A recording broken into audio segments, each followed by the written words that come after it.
What if I told you that every night, as your body slips into stillness and your breath softens into rhythm, your consciousness begins a journey, an odyssey into realms beyond the veil of waking life? You may believe you're merely resting, lost in dreams. But what if those dreams are only the faintest echoes of a far more profound reality, one where your soul travels freely, untethered by time, unbound by space? Realms where ancient knowledge lives on, hidden from ordinary perception, and where divine scribes like Thoth still guard the gates of truth. Thoth. The name alone vibrates with mystery. In ancient Egypt, he was revered as the god of wisdom, magic, writing, and the moon. But long before that, in the lost epic of Atlantis, Thoth was said to be a high priest, a king, a guide between worlds. His teachings were not simply philosophical, they were initiatory.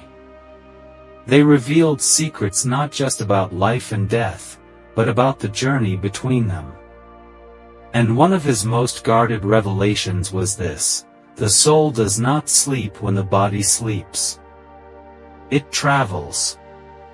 This video is not just about sleep. It's about what lies within sleep. It's about the doorways you unknowingly pass through each night, doorways mapped in esoteric scrolls, encoded in temple walls, and preserved through mystery schools for thousands of years. Tonight, we open that door. We explore where your consciousness truly goes while your body lies in slumber.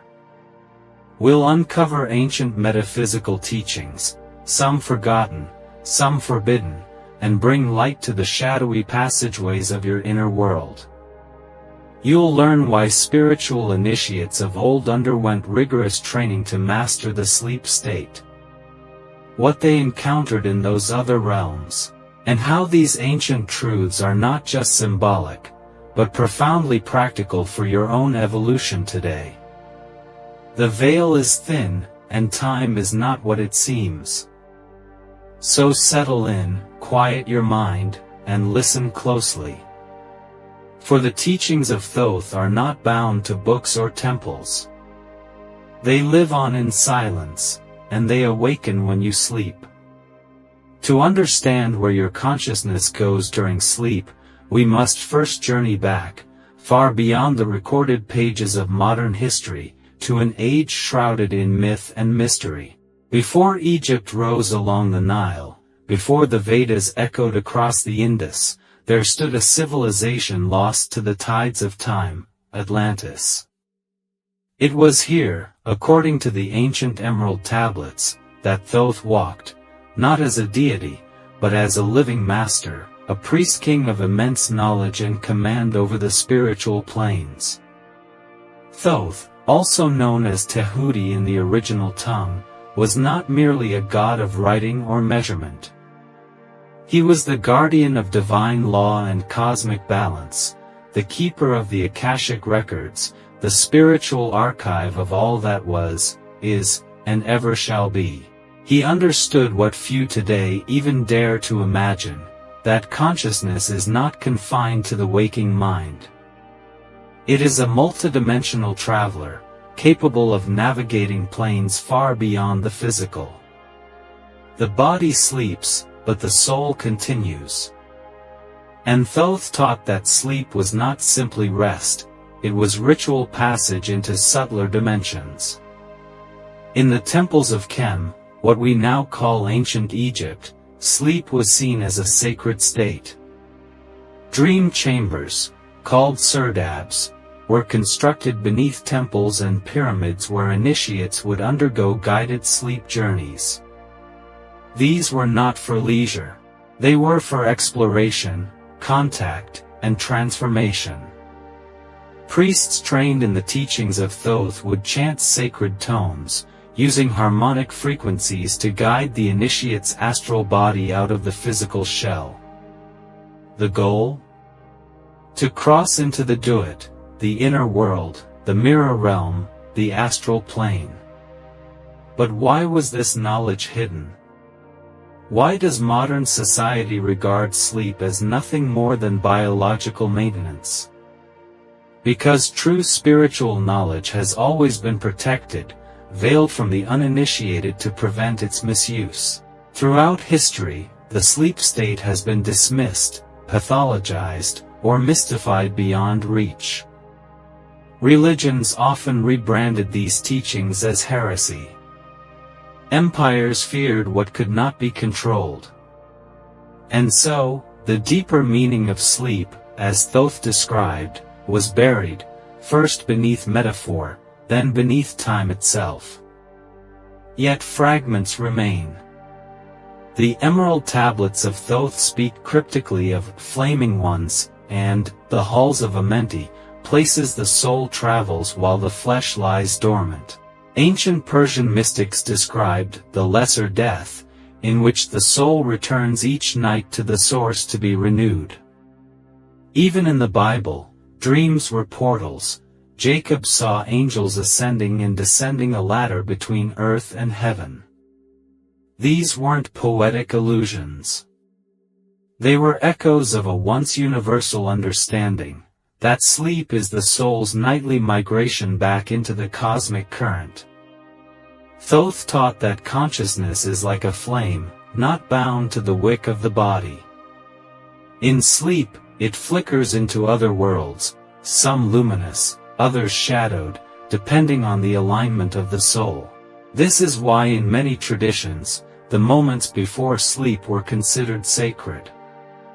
Thoughts formed then could shape the journey. Rituals were performed. Intentions were set. Because where your consciousness goes while you sleep, determines not only your dreams, but the blueprint of your waking reality. This knowledge has not been lost, it has only been forgotten. Hidden in plain sight. And now, as humanity begins to stir once more, these teachings rise again from the silence. Not as myth, but as living truth. So what, then, is this nightly voyage of the soul that Thoth spoke of? What actually happens to your consciousness when you sleep? To answer this, we must first abandon the modern notion that consciousness is locked within the brain.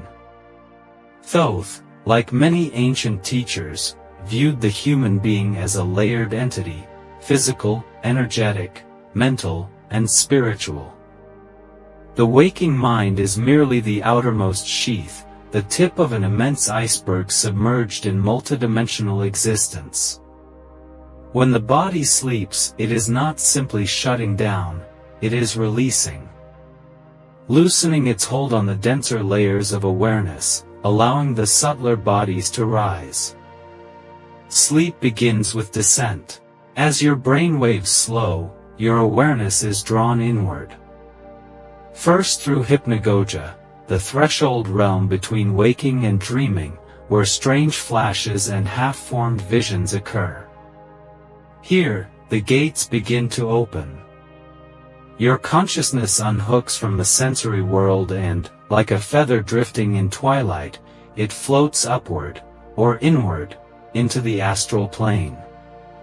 This is the realm Thoth often described using layered metaphors, the halls of Amenti, the inner flame worlds, the crystal chamber of light. These weren't poetic devices, they were maps. Ancient initiates knew that the dream world was not merely random firings of the brain, but a navigable terrain of energy, populated by archetypes, thought forms, ancestral echoes, and beings from beyond our world. In these realms, your consciousness acts like a magnet, drawn to frequencies that match your emotional, spiritual, and karmic state. If you go to sleep burdened with fear, unresolved emotion, or egoic attachments, your soul is drawn into denser astral layers, what some traditions call the lower astral, or the shadow realms.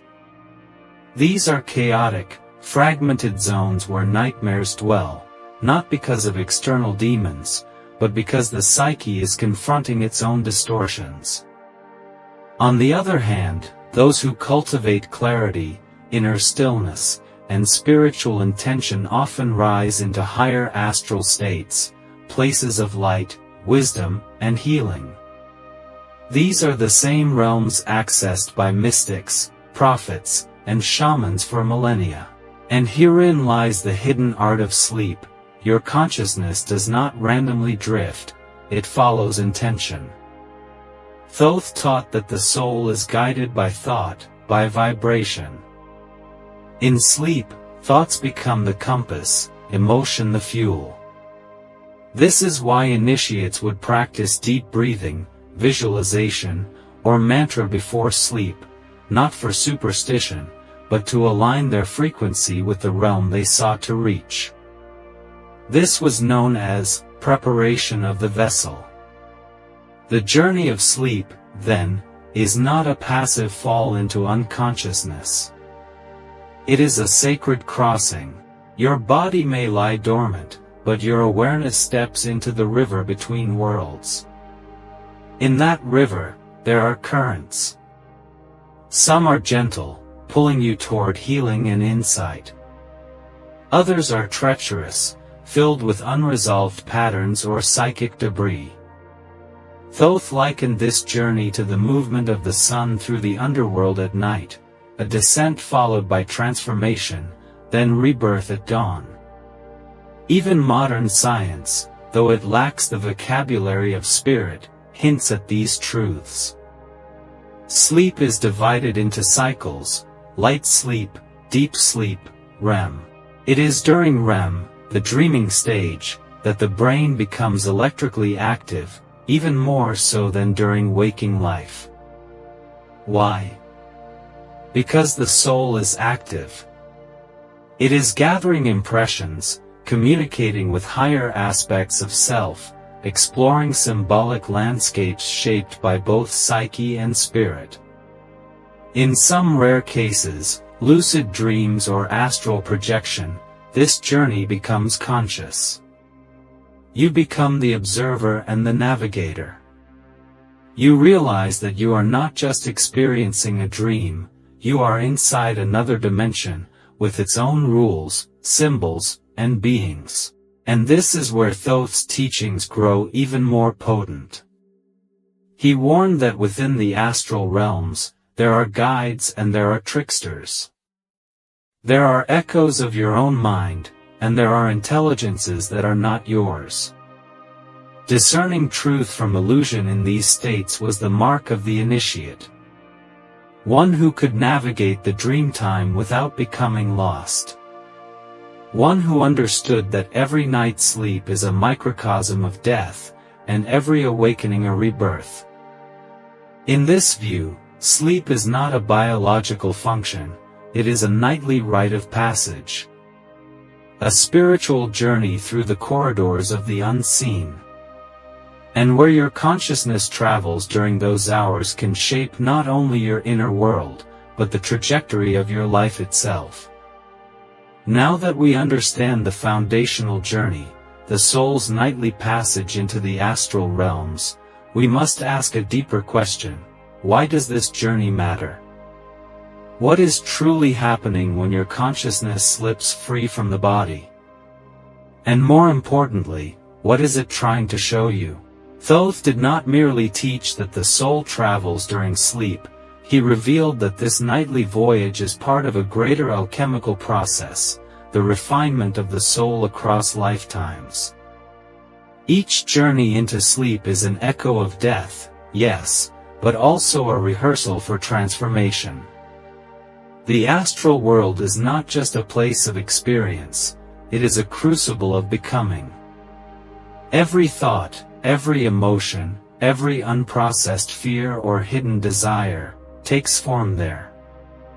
Not metaphorically, literally. In that realm, the inner becomes the outer. What is subconscious becomes the scenery, and thus, it becomes the perfect mirror through which to confront the self. This is where ancient teachings often speak of the mirror of the soul. In the dream time, you meet your reflections, not just those of your day, but those buried for years, lifetimes even. Forgotten wounds, ancestral memories, karmic patterns, they all rise. The astral plane does not forget what the waking mind avoids. It simply waits, presenting symbols wrapped in dream logic.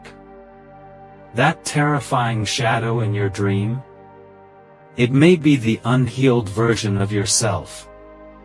That strange temple you keep revisiting in sleep? Perhaps it's a real place, an etheric school your soul returns to, lifetime after lifetime, to study, to remember.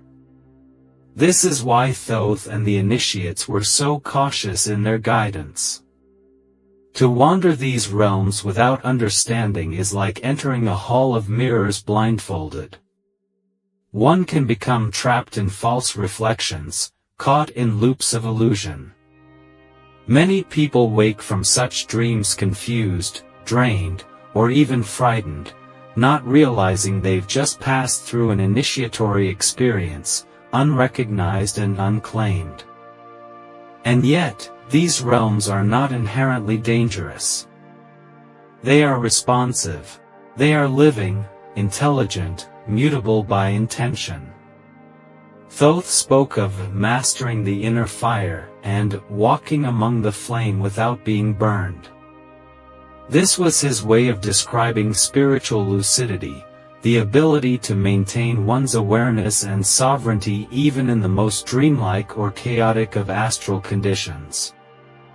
In fact, the highest teachings of Thoth imply that the astral is not the end destination, but a gateway. Beyond the astral lies the mental plane, the causal plane, and higher still, the realms of light, states of awareness where duality dissolves, and truth is felt as a living vibration, not filtered through symbol. But these are not reached by accident. They are climbed like a spiral ladder of initiation. And sleep, when practiced with intention, becomes a nightly step upward. Let us also address a modern myth, that dreams are only mental processing. That they are random firings of a tired brain. While it's true that the mind does sort information during sleep, this is only the surface layer. Beneath that, a deeper intelligence is at work. Mystics, yogis, and adepts throughout time have reported visiting the same dream temples, being taught by light beings, receiving visions of events that later came true. These are not hallucinations. They are access points. And once entered with awareness, they can become conscious realms of training, healing, even communication with the higher self, or with spiritual intelligences who wait beyond the veil.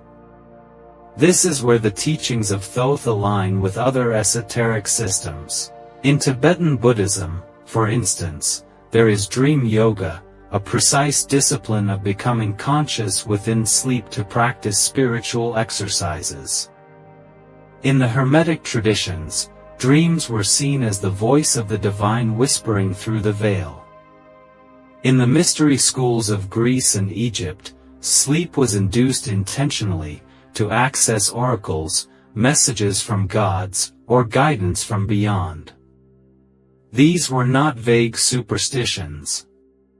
They were techniques, disciplines passed down through coded texts and oral tradition. Even the recurring dream motifs we often dismiss, the feeling of flying, falling, being chased, are not meaningless. Flying may represent the soul escaping the body. Falling may symbolize re-entry into the physical. Being chased may be a direct encounter with unacknowledged aspects of self. Each symbol is a key, and Thoth's wisdom teaches that when the initiate learns to read these signs, the dream world becomes a book of revelation. And still, perhaps the most profound mystery remains. When you sleep, is it only you that moves through these realms? Or are others, souls, entities, guides, observing, interacting, shaping your path. Thoth hinted at this obliquely, speaking of the watchers in the night, luminous beings who observe the souls of men and women as they dream. Some come to assist, others to test, all to awaken you to who and what you truly are. Because ultimately, your nightly journey is not about escape. It is about return. A return to your multidimensional nature, to the memory that you are not simply flesh and bone, but light wrapped in form. And when the body sleeps, the light remembers itself, if only for a moment, before it descends once more into the theater of waking life. It is one thing to understand these ancient truths intellectually, but Thoth's wisdom was never meant to remain in theory.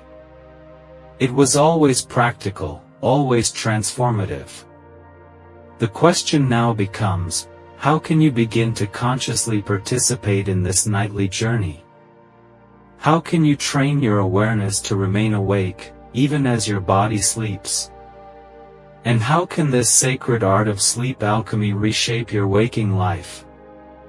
The first and most vital step is intention. In the Hermetic tradition, intention is not a fleeting wish, it is a vibration you send into the fabric of the subtle realms. Before you sleep, create a ritual. Not elaborate, not theatrical, just deliberate. Light a candle. Sit in silence. Speak aloud, or within your heart, "Tonight, I remember. Tonight, I travel with purpose." The very act of claiming your intent sends a signal across the astral threshold. Beings on the other side hear it, and more importantly, so does your higher self. Next, cultivate awareness during transition. The moments before sleep and just after waking are the cracks in the cosmic shell, brief windows where the veil is thinnest.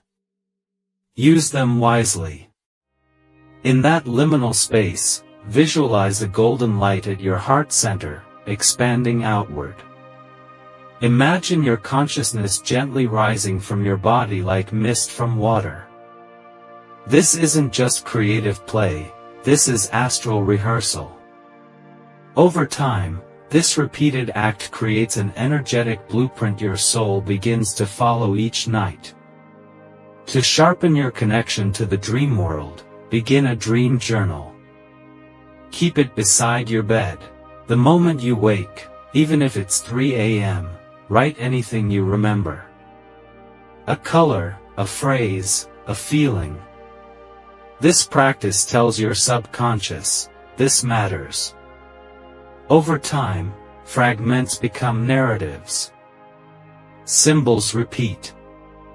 Patterns emerge. And then, something miraculous happens. You begin to dream lucidly. You realize, within the dream, that you are dreaming. This is the moment Thoth's true teachings begin to unfold. Once lucidity is achieved, the astral plane becomes your sacred dojo. In that state, you can perform spiritual exercises just as the ancients did. Ask questions to your higher self, enter temples of light and request healing. Call upon Thoth himself. Many initiates have reported encounters with a tall, robed figure with the head of an ibis, radiating wisdom and calm. Whether this is symbolic or literal matters less than what you receive in that encounter: insight, clarity, or a sudden awakening that lingers long after you've opened your eyes. There are also mantras and frequencies that can assist in refining your sleep journey. The sacred word Rma was used in Atlantean initiations to elevate the soul's vibration before dream travel. Soft ambient music tuned to 432 Hz or 528 Hz can assist in syncing your frequency to higher astral realms. Similarly, breathing practices, such as deep rhythmic breathing in a 4-7-8 pattern, can calm the nervous system and anchor awareness as the body begins to release. But as with all sacred work, there are obstacles. One of the most common is fear. The moment a dream becomes lucid, the ego often panics. The experience feels too real, and the mind pulls back. This is natural. Do not fight it. Gently return, and remind yourself, this is the training. Over time, the fear subsides and the courage of the soul begins to lead. Another pitfall is distraction. Many people experience the astral as chaotic, filled with strange scenes, loud symbols, bizarre beings. This is often the unfiltered static of the subconscious. The key is to maintain a calm center. Do not chase the imagery. Observe. Breathe. Choose. The more centered your mind, the more the dream stabilizes. Thoth likened it to learning to walk across a river on stones, step by step, balanced, eyes ahead. And remember, not every dream is symbolic. Some are literal astral experiences. Others are energetic detoxes. Some are messages from your guides. Others are psychic echoes of collective thought. Discernment comes with time. But even in confusion, every journey offers a gift, if you are willing to look with the eyes of the initiate. Above all, be patient. The path of conscious dreaming and astral navigation is not a trick or hack, it is a devotion. A sacred art. And as with all spiritual disciplines, it responds to the energy you bring, sincerity, reverence, curiosity, and consistency. Because the truth is, you are already traveling each night. The question is, what are you bringing back with you?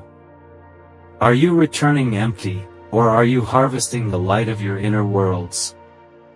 Thoth's wisdom invites you to reclaim this forgotten right. To transform your sleep from unconscious escape into conscious evolution. And in doing so, to remember who you truly are, not a dreamer trapped in flesh, but a soul of light, learning to dream awake. So now you know, sleep is not an end, but a beginning. Not a shutting down, but a stepping through. With every nightfall, a portal opens, and while the world outside dims, your inner world begins to awaken. What you once called dreams may, in truth, be sacred travels, whispers from your soul, maps from your higher self, or echoes from dimensions just beyond the edge of memory. Thoth, the timeless scribe, never taught passively. He left keys, hidden in symbols, waiting for those with eyes to see and a heart to remember. And now, you hold one of those keys. The places your consciousness goes while you sleep are not fantasy, they are reflections of your spirit's evolution. The lower astral is not hell, and the higher planes are not fairy tales. They are you. They are your internal states, made visible across veils of vibration. Each night, your soul travels home, and the quality of that home depends on how you live, how you feel, and how you choose to meet the darkness when your eyes close. So take this not as a tale, but as a challenge. Begin to treat sleep as sacred. Prepare your mind as if entering a temple. Record your dreams as if documenting oracles. Set your intention not just to rest, but to return, to remember. And as you do, notice what begins to shift. Your intuition sharpens. Your creativity deepens. Subtle messages begin to appear throughout the day, echoing what you experienced at night. This is the fusion Thoth spoke of, the union of the waking self and the dreaming self, of the mortal and the eternal. Because in the end, the veil is thinner than you think. Sleep is not unconsciousness, it is invitation. To reclaim your inner realms. To navigate with wisdom. To bring light to the shadows, and ultimately, to remember that you are more than a body, more than a mind, you are the traveler, the seeker, the eternal flame wrapped in the illusion of form. So tonight, before you drift into darkness, ask yourself, not with fear, but with reverence, where will I go, when the world falls away? And more importantly, who will I become, while I sleep? Let the answers come not from your mind, but from the journey itself. The temple is open. The path is yours. Now walk it, with eyes closed, and spirit wide awake. If you found resonance in these teachings, share this light with others walking the path. Subscribe, reflect in the comments, and return here as often as needed. This is only the beginning.